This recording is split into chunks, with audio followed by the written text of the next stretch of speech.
우리 말씀 시작하기 전에 시를 한 편 제가 좀 소개해 드리려고 하는데요. 우리 반주 한번 가능할까요? 네, 네. 시를 네, 이렇게 보시면 그 바발이라는 시입니다. 제가 가끔 이제 시를 보는데요. 이렇게 봄이 오니까 좀 이런 시들이 좀 이렇게 읽혀지는 것 같아요. 자, 네, 감사합니다. 네, 바발 좀 이상하네요. 네, 제목이 바발이에요. 네, 밥그릇 속에 밥알 하나 저 홀로 우리의 양식이 될 수 없고 사랑하는 대상도 없이 저 홀로 아름다운 사람이 있을 수 없듯 그대의 꿈이 뿌리 뻗은 이 세상에 저 홀로 반짝이며 살아있는 건 아무것도 있을 수 없나니. 참 밥알을 보면 이런 생각을 한 적이 없는데요, 그렇죠? 무엇이죠? 밥그릇 속에 밥알 하나는 홀로 밥이 될 수 없죠, 그렇죠? 그 밥알이 같이 함께 뭉쳐 있을 때 아마 외롭지 않다라는 것 같아요. 바바를 보면 넌 되게 외롭지 않겠구나 그런 것 같아요. 이 시인이 자신이 외로운 것 같은데 바바는 항상 붙어 있잖아요, 그렇죠? 그걸 말하는 것 같고요. 또 하나는 위로받고 싶은 마음이라는 시입니다. 위로받고 싶은 마음 제가 읽어보겠습니다. 가을거지 끝난 휑한 들판에 어깨와 어깨를 비비며 서 있다. 위로받고 싶은 만 다 안다고 네 등 내 등 서로 토닥이며 서 있었다. 위로받고 싶은 맘 내게 있다면 내가 먼저 너를 위로하리라. 갈대꽃 하얗게 속삭이며 서 있었다. 웬수야 너도 이리 와봐라. 사랑은 이런 거다. 네, 그렇죠. 가을에 이제 들판에 있는 그 곡식들이 있는데 서로가 이제 홀로 서 있는 그런 듯한, 그러면서 서로를 위로받기 원하는구나 하는 마음으로 이 시를 지은 것 같습니다. 네, 감사합니다. 반주가 되니까요. 네, 이렇게 어떠세요? 좀 마음이 좀 따뜻하지 않아요? 네, 제가 왜 이 시를 읽어드렸냐면 어제 제가 이러한 카톡 메시지를 하나 받았어요. 목사님, 제가 잘못을 해도 목사님은 저를 절대로 포기하시면 안 돼요. 그래서 이 친구가 왜 이런 메시지를 전했지? 근데 한편 좀 곰곰이 이제 좀 생각을 해봤어요. 이 친구가 많이 힘든가? 자신이 잘못했을 때 누군가가 자신을 떠날까봐 두렵나? 그래서 제가 뭐라고 했냐면요. 좀 뭉클했어요, 마음이. 그러면서 뭐라고 했냐면요. 걱정하지 마. 목사님은 늘 함께 있을 거야. 라고 했습니다. 근데 그 친구가 에이, 거짓말이라고 했을지 모르겠지만 이제 진심이었어요. 진짜 그 친구와 또 영원히 함께 한다라는 말. 여러분, 이 세상에서 가장 아름답고 따뜻한 말이 무엇이냐면, 저는 가장 이 세상에 따뜻한 단어라고 하면 함께라는 단어인 것 같아요. 함께. 함께라는 사전적 정의는 이것입니다. 한꺼번에 같이, 그리고 서로 더불어.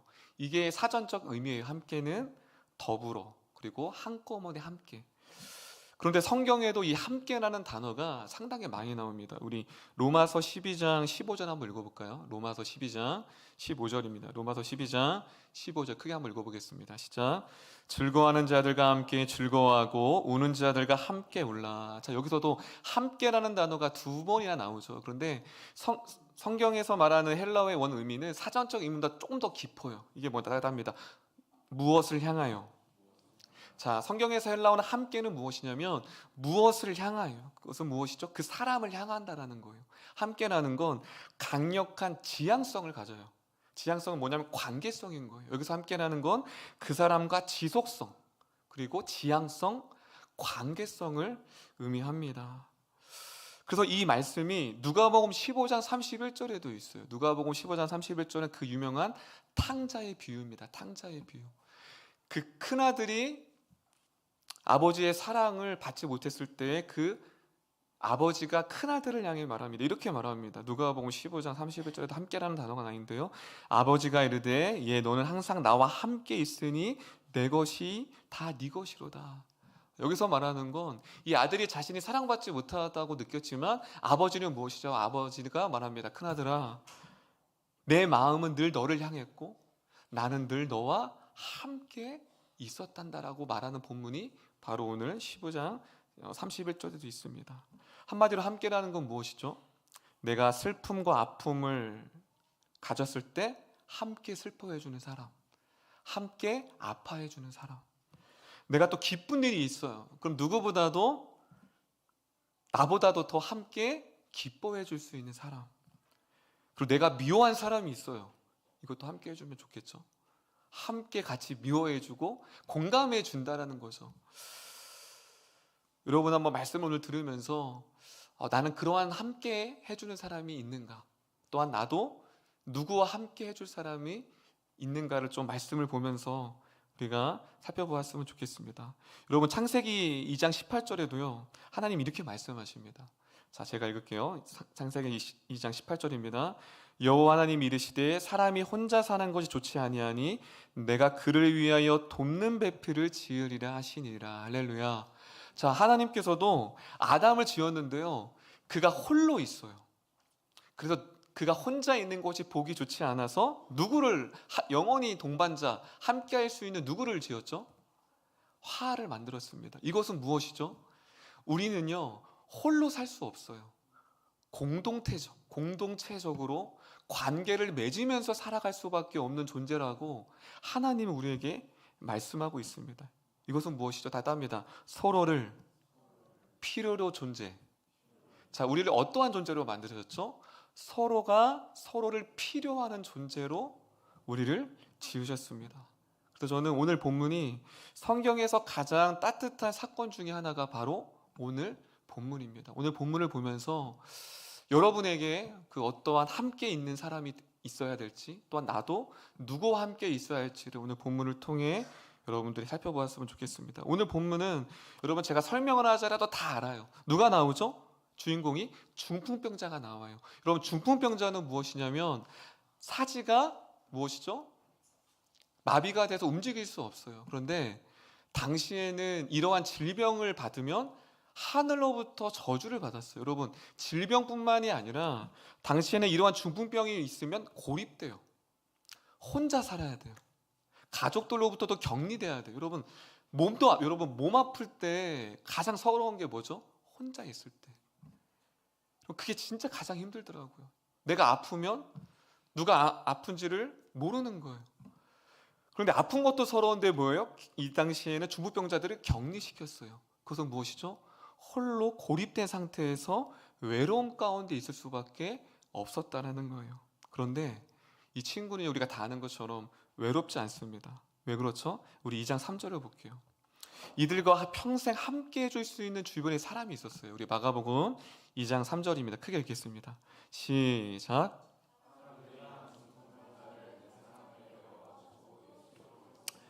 참 이 친구를 보면 외롭지 않은 게 중풍병자에 한 명도 아니고 몇 명이 있어요. 여러분 함께하는 사람이 4명이나 있어요. 여러분 그 네 친구가 늘 그와 함께 있었어요. 그런데 4절에 보면 우리가 다 아는 것처럼 그 4명이 지붕을 뚫었어요. 여러분 생각해 보세요. 여러분 지붕이 갑자기 막 누가 드릴로 막 뚫고 있어요. 여러분 상상을 해보세요. 여러분 그런데 여러분 이 본문을 보면서 좀 의아하지 않아요? 여러분 지붕을 뚫고 있어요. 근데 이곳에 예수님이 어느 주인인지는 모르겠지만 그 집에서 말씀을 전할 때 인산인해가 많이 모였어요. 그런데 지붕을 뚫고 있는데 의아한 장면이 뭐냐면 아무도 이 4명의 친구들을 말리는 사람이 없어요. 여러분 생각을 한번 해보세요. 여러분이 집주인이에요. 갑자기 어떤 친구들이 4명이 와서 내 지붕을 뚫어요. 그럼 여러분 가만히 있겠어요? 아니면 그 친구를 끌어내리겠어요? 끌어내려야죠. 왜냐하면 재산 피해가 나잖아요. 그런데 오늘 본문을 보면 그냥 그 주인도 지켜봐요. 잘 뚫고 있나? 아무런 제재를 하지 않습니다. 너무 의아한 거예요. 또 두 번째, 여러분 지금 여기에 누가 모여있죠? 무리들이 모여있죠. 그럼 이 무리들이 왜 모였죠? 왜 모였죠? 자신의 문제를 가지고 나왔죠. 누구는 똑같이 중풍병자처럼 자신의 질병을 고침받기 위해서 나왔고, 누구는 안진뱅이, 누구는 걷기 위해서, 누구는 말하기 위해서 병자들이 수없이 모였을 거예요. 또 하나는 자신의 개인의 어떤 마음의 어떤 문제들을 가지고 나왔을 거 아니에요. 그런데 지금 지붕 뚫는 건 무엇이죠? 다 따라합니다. 전문 용어가 있습니다. 새치기. 새치기.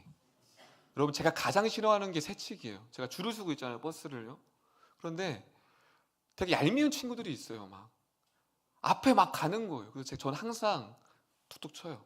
여기 줄 서야 된다고. 왜냐하면 앞에서 오랫동안 줄 서고 있는데 새치기, 여러분, 이 새치기는요, 생각을 해보세요.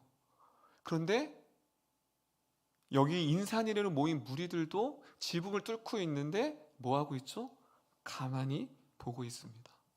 질문입니다. 주인도 마찬가지고, 왜 자신의 문제도 급한데 새치기한 그 친구를 가만히 보고 있을까요? 무엇이죠? 이 마을에서 저 내 친구를 모르는 사람이 없었어요. 무엇이죠? 이 내 친구가 이 중풍병자, 나면서부터 평생을 중풍병자로 앓고 있었던 이 중풍병자를 향한 그 간절한 사랑, 그 마음, 그 중풍병자를 향한 그 마음을 마을 사람들이, 이 주인도 알았기 때문에 그 누구도 그들의 그 열심, 그 지붕을 뚫고 재산 피해가 나고 자기보다 더 먼저 고침을 늦게 왔지만 고침을 받을지언정 아무도 그 내 친구들을 제재하지 않을 수 없었습니다. 양보했다는 거죠. 아마 속으로 오히려 그들이 감동했을 거예요. 모두가 다 지켜보면서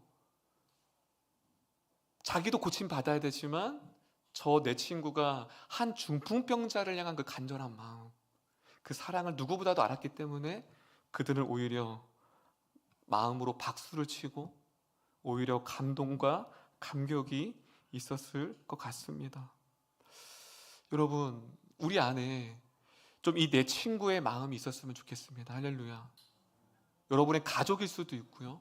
또한 우리 공동체, 정말 내가 이 내 친구처럼 정말 진실한 마음, 아무개를 보면 진짜 어떻게 저 친구를 저렇게 사랑할 수 있을까? 왜냐하면 이 모든 마을 사람들이 그 내 친구가 중풍병자를 향한 간절한 마음을 알았듯이 우리 안에 그 사랑이 여러분 가운데 확인되어지고 보여지는 은혜가 있기를 소망합니다. 할렐루야. 옆 사람에게 내가 그 친구입니다.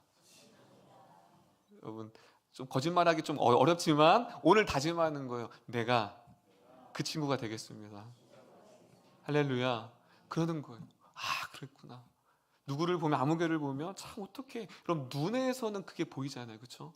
저는 이 내 친구가 모든 마을 사람들이 그 중풍병자를 향한 마음을 알았듯이 우리의 마음이 그렇게 전달되기를 원합니다.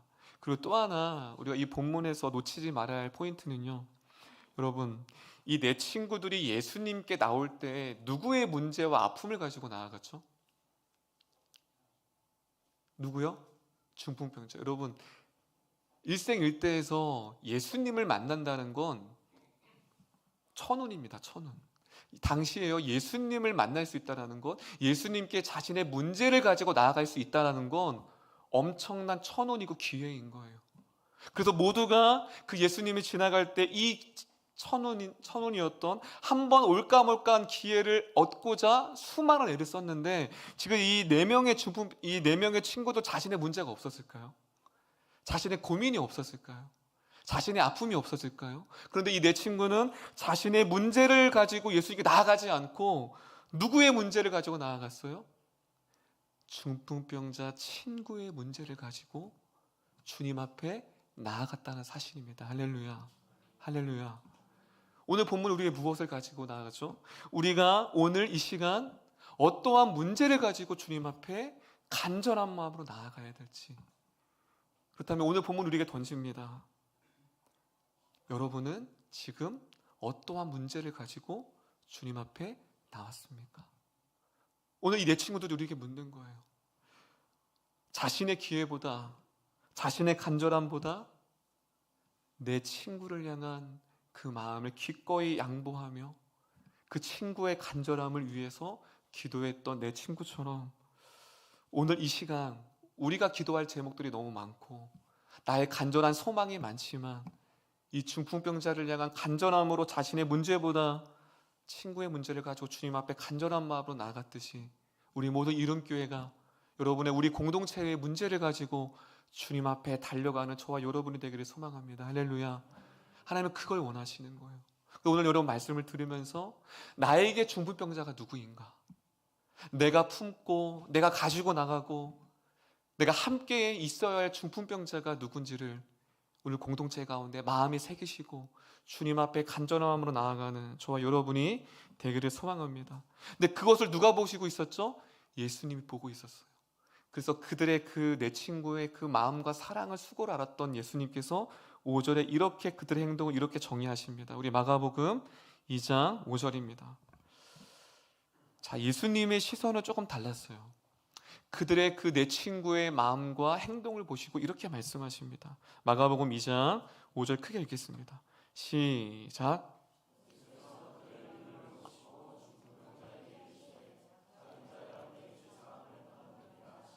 자, 다갑니다. 그들의 믿음을 보시고. 자, 오늘 예수님께서 그들의 지붕을 뚫고 그의 간절한 마음으로 병 낫기를 원하는 마음을 뭐라고 예수님은 정의하시죠? 다답니다. 믿음. 믿음. 여러분, 오늘 이 본문은요, 우리가 생각하는 믿음과는 조금은 다르다라는 거예요. 여러분이 생각할 때 어떠한 사람의 믿음이 좋다라고 생각하세요? 대부분 믿음이 좋다라고 하면 기도 잘하는 사람, 예배 잘 드리는 사람, 성경 말씀을 잘 아는 사람이 우리는 믿음이 좋다라고 여길 수 있어요. 하지만 예수님께서 말씀하는 믿음은 그것이 아닙니다. 오늘 무엇이죠? 예수님께서 말하는 믿음은 무엇이죠? 예수님께서 말하는 믿음은 바로 따답니다. 사랑의 수고. 사랑의 수고. 예수님께서 말씀하시는 믿음은 사랑의 수고예요. 여러분, 믿음은요, 추상 명사입니다. 명사. 여러분, 명사는 보이지 않아요. 추상 명사예요. 그런데 믿음은 그 어떤 것보다 역동적인 동사입니다. 무엇이죠? 명사라는 것 자체는 믿음은 명사이기 때문에 보이지 않지만 성경에서는 그 어떠한 것보다 믿음은 역동적인 동사예요. 그것이 무엇이죠? 행함을 통해서 그 믿음이 뭐 하는 거죠? 보여지는 거죠. 그래서 야고보서 우리가 유명한 말씀이 있죠. 야고보서 2장 26절에 답합니다. 행함이 없는 믿음은 죽은 것이니.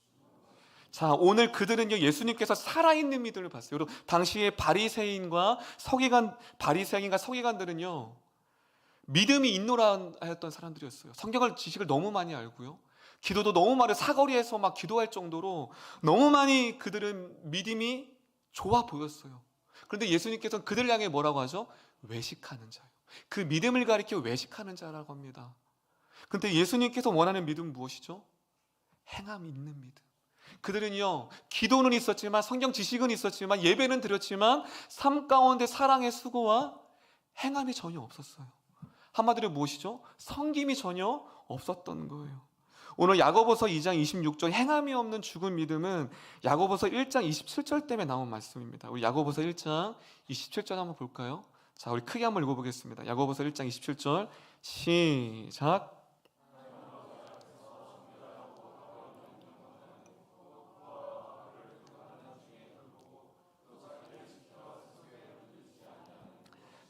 자, 야고보에서 행함이 없는 믿음이 나왔던 이유는요, 당시에 고아와 가부가 있었어요. 오늘 중풍병자 같이 누구의 돌봄이 없으면 살아갈 수 없고 누구의 관심과 함께 있지 않으면 살아갈 수 없는 고아와 가부가 있는데, 그들은 믿음이 있다고 예배하고 기도하고 성경을 읽어요. 그런데 그 주변에 있는 고아와 가부를 돌보지 않는 거예요. 그래서 야고보 기자가 말합니다. 너의 믿음은 죽은 믿음이다. 너의 믿음은 보이지 않는구나. 그래서 행함이 없는 믿음이라는 말이 여기서 나온 거예요. 근데 예수님께서 이 4명의 친구를 향하여 말합니다. 그들의 믿음을 보시고. 무엇이죠?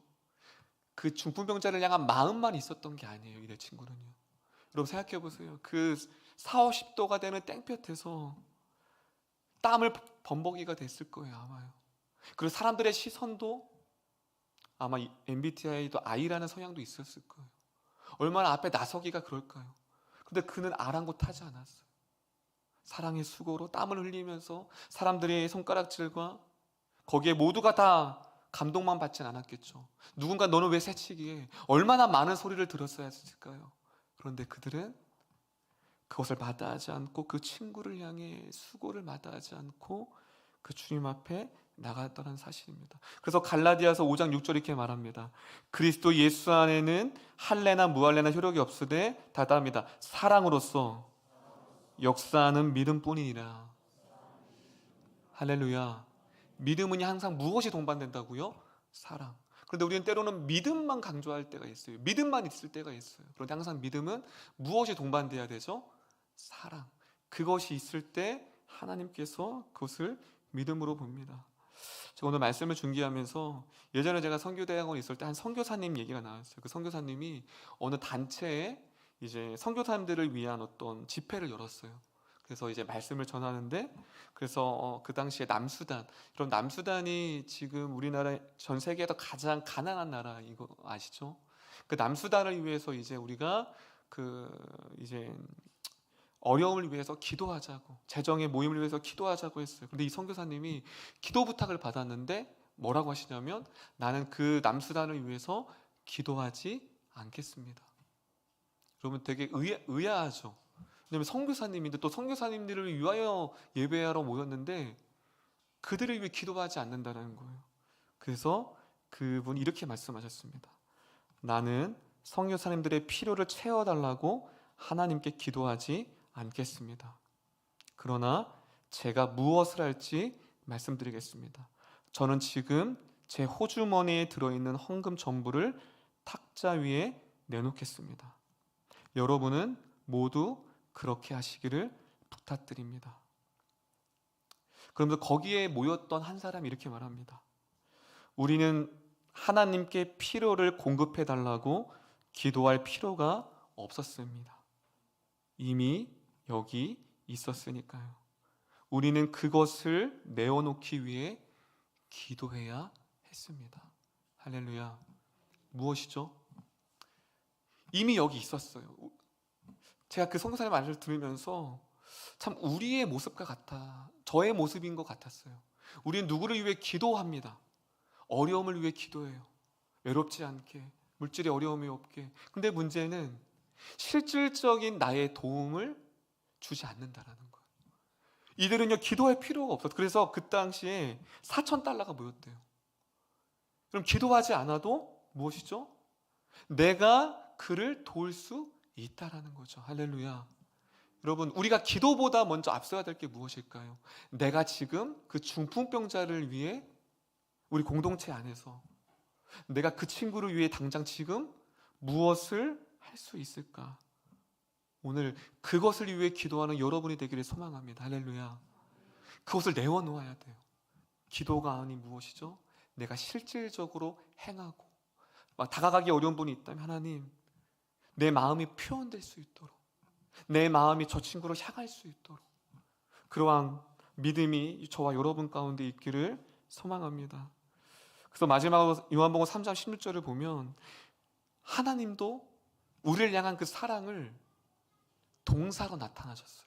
하나님이 그냥 하늘에서 내가 너를 사랑한다라고 하지 않고 실질적인 동사로 저와 여러분에게 사랑을 표현하셨습니다. 자, 우리 그 유명한 말씀 요한복음 3장 16절 한번 읽어볼까요? 시작. 하나님이 세상을 이처럼 사랑하사 독생자를 주셨으니 이는 그를 믿는 자마다 멸망하지 않고 영생을 얻게 하려 하심이라. 할렐루야. 하나님 우리를 너무 사랑하셨어요. 그런데 그 사랑은 명사죠. 그런데 그분은 우리에게 그 사랑을 보이셨습니다.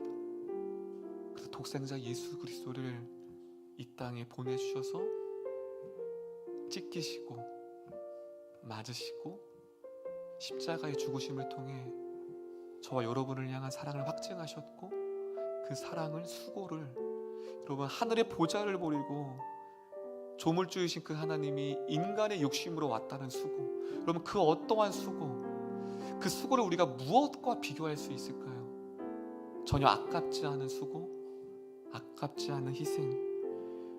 그래서 그 주님 말합니다. 임마누엘, 그 주님이 우리와 함께 하십니다. 할렐루야.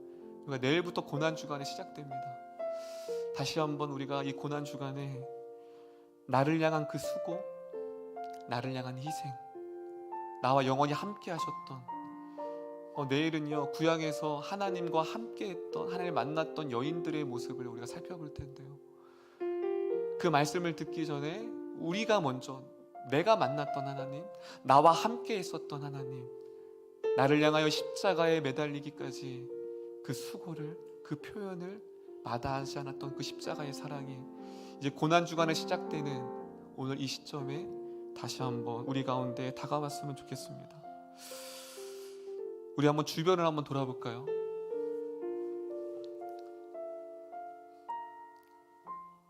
조금 사랑의 눈빛이 없는 것 같아요.